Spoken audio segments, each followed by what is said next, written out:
जब रावण सीता को अपने उड़ने वाले रथ में लंका ले जा रहा था, तो जंगल में बुद्धिमान बूढ़े पक्षी जटायु आराम कर रहे थे।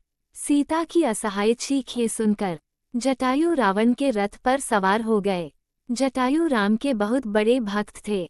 वह सीता की दुर्दशा पर चुप नहीं रह सकता था। हालांकि बुद्धिमान पक्षी जानता था कि उसका शक्तिशाली रावण से कोई मुकाबला नहीं है, लेकिन वह रावण की ताकत से डरता नहीं था। हालांकि वह जानता था कि वह रावण के मार्ग में बाधा डालकर मारा जाएगा।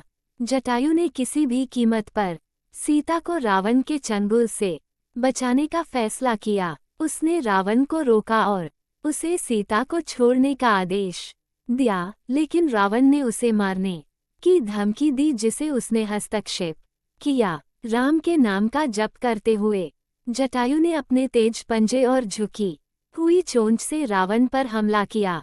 उनके तेज नाखून और चोंच रावण के शरीर से मांस निकले।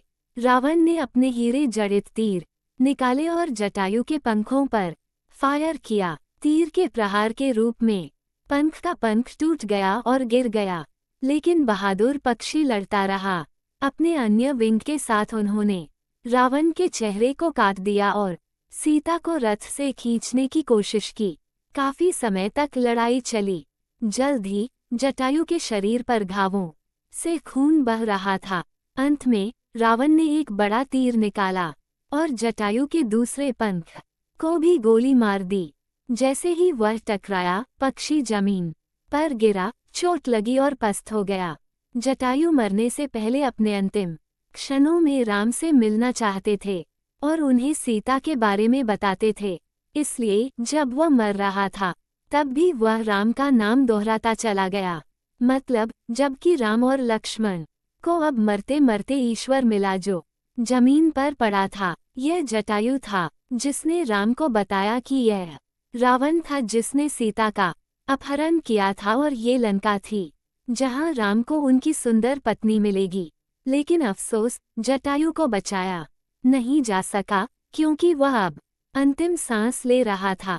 राम ने जटायु से कहा कि अगर तुम चाहो तो मैं तुम्हें बचा सकता हूँ, जिस पर जटायु ने उत्तर दिया कि मैं ऐसी मृत्यु नहीं प्राप्त कर सकता और यह मृत्यु मुझे स्वर्ग तक पहुँचा देगी। राम ने कहा कि आपके निधन से दुखी हूँ। लक्ष्मण ने राम से कहा कि यदि आप दुखी हैं तो आप रो क्यों नहीं रहे हैं, जिस पर राम ने उत्तर दिया कि यदि मैं रोऊंगा तो मेरे आंसू जटायु पर गिरेंगे और जटायु को अधिक पीड़ा महसूस होगी, क्योंकि आंसुओं में नमक है। नमस्कार दोस्तों, कहानी अच्छी लगी हो तो पूजा राज यूट्यूब चैनल को लाइक और सब्सक्राइब करें और बेल आइकन पर क्लिक करें। Please please please. धन्यवाद।